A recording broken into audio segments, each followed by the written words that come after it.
The only bit of common sense seems to be that Ashley Young is now fighting to stay at Man United because of his predilection for diving. Also, we're going to do some English lessons with the Teletubbies and some Spanish lessons as well. First, though, here's Russell Hargreaves with the news and sports headlines at 1 o'clock. Mike, thanks a lot. Good morning. Celtic's Champions League trip to Ajax has been marred by a clash between supporters and police in the centre of Amsterdam before kick-off. 15 fans have been arrested, 8 police officers were injured, with 1 knocked unconscious. Amsterdam police claiming that fans armed with bottles and sticks attacked plainclothes officers in an incident described as coming out of nowhere. Elsewhere, shipyard workers in Portsmouth have been hit with the news that almost 1,000 jobs are being axed as part of consolidation plans by BAE. A further 800 positions are going in Glasgow, Fife and at Filton near Bristol. The decision is all the more charged because Scotland, where all of Britain's military shipbuilding will soon be concentrated, votes on independence next year. Mick Ord is the MD of BAE Systems Maritime Division. Independence is a matter for the Scottish electorate, not for BAE Systems, but I can assure you that the recommendations that we made today were based solely on industrial grounds. A murderer who absconded from an open prison and who's been on the run for more than a week has been found at last. 56-year-old Alan Giles was arrested in Warwickshire yesterday evening. A soldier killed in a suicide attack on his patrol in Afghanistan on Tuesday has been named. Warrant Officer Ian Fisher was 42 years old and from Essex. Finally, a Sheffield United footballer has admitted headbutting a woman and also hitting another during a night out. Midfielder Callum McFadzean admitting 2 counts of assault before magistrates in the city. Talk Sport weather with ATS Euromaster. Find offers like buy one get one half price on Avon and Pirelli tyres. Put our experts to the test today. Conditions apply. Well, rain across much of Scotland, still plus parts of Northern Ireland and southern England with overnight lows of about 6 degrees. Arsenal have taken a huge step toward qualifying for the knockout stages of the Champions League once again. After losing at home to Borussia Dortmund a fortnight ago, the Gunners gained their revenge with a 1-0 victory in Germany, courtesy of inform Aaron Ramsey. Arsene Wenger's side are now ahead of Napoli at the top of Group F on goal difference. Chelsea, they've got a 3-point lead now at the top of Group E after a convincing 3-0 victory against Schalke at Stamford Bridge. Samuel Eto'o scoring twice in that one. Blues manager Jose Mourinho confirming after the game that midfielder Eden Hazard was dropped for missing a training session. Kids make mistakes. Fathers, they have to be clever in the way they educate their sons. He didn't play. He wanted to play. He's sad because he didn't play. We won without him. And Saturday, he's back. So, no story. Celtic's chances of progressing from Group H suffered a big setback. They lost 1-0 away to Ajax. Elsewhere, Sunderland have reached the quarter-finals of the Capital One Cup. The Black Cats setting up a last-8 tie at home to Chelsea after they beat Southampton 2-1 at the Stadium of Light. Rangers beat Dunfermline 3-1 in Scottish League One. And in the group stages of the Europa League this evening, Tottenham take on Sheriff Tiraspol. Swansea their away to Kuban Krasnodar. And Wigan travel to Rubin Kazan. England's cricketers are still waiting to resume on 318 without loss on day 2 of their latest Ashes warm-up game against Australia A in Hobart. Play's been delayed due to heavy rain in Tasmania. Finally, Thomas Berdych has won his first match at this year's ATP World Tour Finals tennis in London. He beat David Ferrer in straight sets. Earlier, Rafael Nadal ensured he'll finish the season as world number 1 after beating Stanislas Wawrinka. There's plenty more on the website, talksport.com. On DAB Digital Radio and 1089 and 1053 AM. Extra Time with Mike Graham on Talk Sport.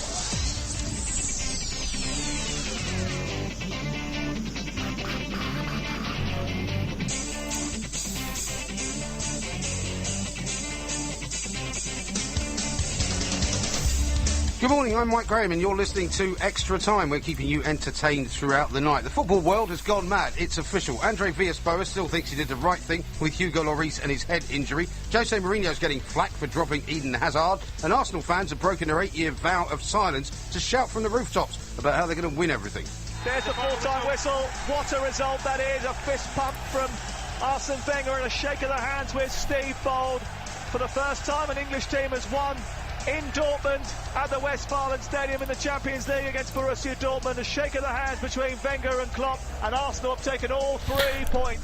It was a brilliant win for Arsene Wenger's men, but isn't it a bit early for all this triumphalism? Because it was only a few short days ago, before the Liverpool game, that Arsenal were looking at losing 3 games at home, and it was all about doom and gloom and depression. The only thing that seems to be normal this morning is that Ashley Young is reportedly fighting for his place at Manchester United thanks to his diving exploits. And who can blame them if they want to get rid of him? Does anyone really want this guy at their club? 08717 22 3344. You're listening to Extra Time with me, Mike Graham, on Talk Sport.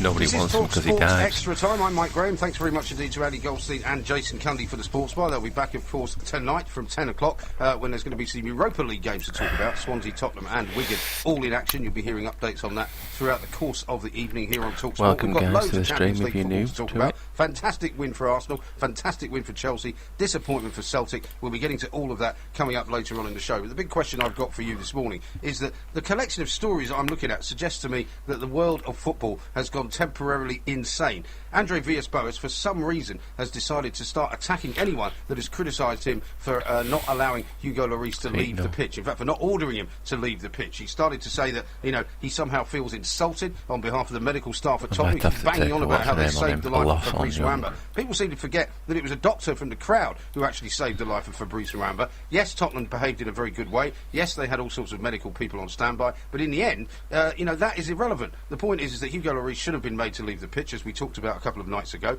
And there's really no two ways about it. The idea that AVB is putting himself up as some kind of victim here seems to me to be nonsensical. I don't imagine he's going to pick Hugo Lloris to play tonight in their Europa League clash at White Hart Lane, and probably Brad Friedel will play. But he's in such a strange kind of pig-headed mood, he might just put Lloris in just to stick two fingers up to all of his critics. Seems mad. Seems completely bonkers. The next bit of madness is Arsenal fans. Arsenal fans are now coming out of the woodwork, having said nothing for about 8 years over the time that they haven't been able to win a trophy, to say that now we're going to win everything because it's looking great. We've beaten Borussia Dortmund. They were supposed to be this heavy metal band. They were supposed to be this kind of Rammstein of Germany. Instead, they played a little bit like Milli Vanilli, it seems to me. So we're going to talk about what's gone wrong with the Bundesliga, because, of course, they were supposed to be winning everything for the next 5 years in Europe. Now we get to Jose Mourinho. He's now being criticised because he dropped Eden Hazard. Now, Eden Hazard is a great player. Jose Mourinho is a great manager. Surely Mourinho knows what he's doing. If he wants to drop Hazard, there's a very, very good reason why he's doing it. So I want to hear from all of you out there about the madness of the current football world. 08717 223344. The only thing that seems in any way sensible this morning in the papers is about Ashley Young. Ashley Young is now being criticised by everybody in the football world, from here to Timbuktu. Everyone's saying that he's a diver, he's not really very much good at anything else, and he's struggling apparently to keep his place at Manchester United, and they may well try to move him on. But who in their right mind would want Ashley Young at their club? There's another question for you. 08717 223344. We're going to take loads of your calls throughout the course of the show. Russell Hargreaves is here with us as well. Very good morning to you, Russell. Hi, Mike, you right? Yeah, very well indeed. It seems as though there are certain points in the football calendar where things kind of coagulate to such an extent that everybody just kind of loses the plot. And tonight, I think, is one of those moments. It's been a very, very wacky day, hasn't it? I completely agree with you. And I suppose the strangest one is what on earth is going on with this Eden Hazard situation? We've got some early kind of sort of transcripts of the papers here. I'll pour over the proper editions when they arrive in a moment. But all we know is that apparently Eden Hazard didn't turn up for training on Monday. Right. And obviously Jose Mourinho has said that, you know, he's apparently very apologetic, and apparently bygones will be bygones, and he's going to be back available for the squad for their next Premier League game on Saturday. But just a really strange sort of state of affairs that this has suddenly emerged. Why Hazard wouldn't turn up? Did he I just honestly sleep in? don't know. Well, who knows? And I think if he didn't turn up for training, then surely Jose Mourinho has to be punished. But the way the papers are dealing with it is almost as though Mourinho has kind of lost the plot himself and is leaving out their best player. You know, they won 3-0 last night. You know, what's the problem? They didn't need Eden Hazard. They've got plenty of other great players. And if he does need to be taught a lesson, then surely people should trust in Jose Mourinho's judgment and just say he knows what he's doing. Yeah, Let him get on with it. Yeah, I think you're right with this particular instance. You look at how well Willian played, had a pretty decent game. Andre Schürrle is a real workhorse as well. And he's got some fantastic options in that particular department. We've talked about whether or not Juan Mata will eventually get right back into the inner circle, and how Mourinho's trying to manage him to really motivate him at the moment as well. And but this is what Mourinho does. I mean, he takes individual players and he makes sure that they become part of a unit. You know, he doesn't give special treatment to one over another. He wants to make sure that they play as a team. And if anybody wants to be a special case, or anyone wants to be treated terribly well, then they're not going to survive. No, absolutely. So I'll be fascinated to get a bit more detail of what exactly has gone on with Eden Hazard. With the Arsenal fans, it's a weird one, isn't it? Because obviously they started the season with that terrible defeat against Aston Villa, and as soon as Özil's been in the squad, things seem to have really gone from strength to strength. They've had a couple of iffy results, but against very, very good opponents. Against Chelsea, the poorer sides in particular, they've been excellent. Wonderful performance last night to go to Dortmund and win the game. I thought that was absolutely fantastic. So, but I mean, it's not just proposal, is it? It's Aaron Ramsey. I mean, Aaron Yeah. Ramsey is emerging as if anyone was going to accuse Tottenham of being a one-man team with Gareth Bale last year. You know, it might be that they're a two-man team with Ozil and Ramsey. And the bottom line for me is that it's like an emotional rollercoaster with Arsenal fans, because it was only a couple of weeks ago after they lost to Dortmund at home that everything was looking a bit grim. Then they lost to Chelsea, and then it was looking even more grim. And just coming up to the Liverpool game at the weekend, it was like, if we lose this game, it's all over. You know, the season's going to be horrendous. So I'd love to hear from Arsenal fans as to what it must be like. go game by game. We're going to win the Premiership. We're not going to win it. We're going to win Wenger in, Wenger out. Yeah, Wenger in, Wenger out. I mean, it's like the hokey cokey up at the Emirates. I mean, who knows what's going on? Let's have a word with Imran, who's up in Bradford. Hello, Imran. Good morning to you, mate. Morning, Russell. Yeah, morning. What would you like to say? Yeah, I won't mind having Luke Shaw, but I know for a fact they make stupid offers. I think they are exciting. But it's nerve-wracking. It must be nerve-wracking, though, because from one week to the next, you know, they're going to win everything. The next week, they're not going to win anything. I think the fans and the club have got the feet firmly What's on the this? ground. I bet they want about 30-odd million As soon for as they him. sign Mesut Ozil, that in this kid, that they've got the real deal. I think we've had great players over the years in Bergkamp and Zola and Cantona. Yo, Kieran. How's it going, dude? Not bad, lad, not bad. You don't mind me interrupting this, Gino, do you? Yes, I do. You do? No, I'm only joking. I was going to say that, and I was listening to Talk Sport with you, it was for absolutely ages. I didn't even say that, I just said it's on the radio. You are? You're listening to Talk Sport now? Yeah. Yeah, I was just saying in the stream about that. So, since you started just listening to it, really. What is reviewing Talk Sport then? I can't hear you. What's reviewing Talk Sport? Well, it just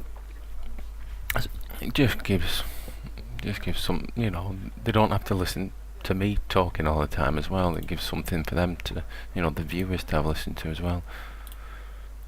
Because you don't talk all the time, do you? You must be drinking a lot of water. So, Some people do expect you to be talking all the time. Just talking to yourself.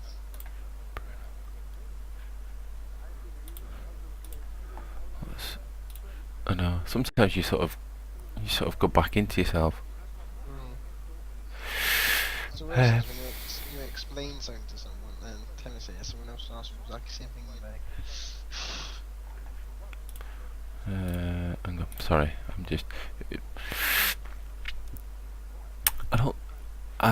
it'll have to be Sven Bender. I can't remember, I don't think I've made any big... I've not made any other signings really. Hold on. Extend that. 22 star.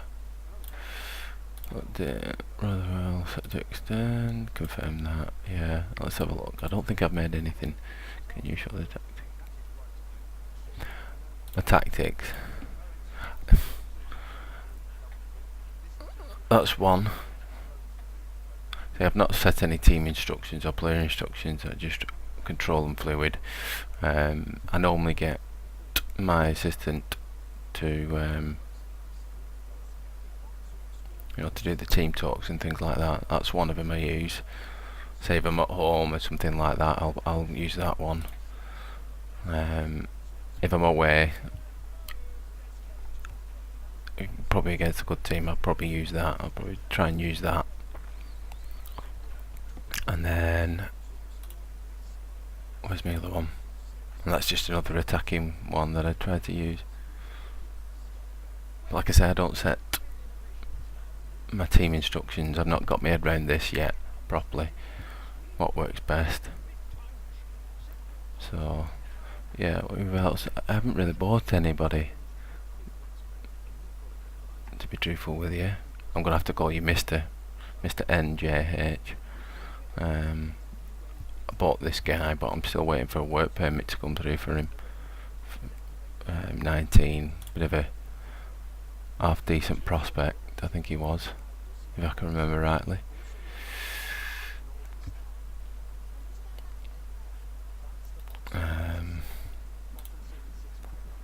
My that stops him from repairs.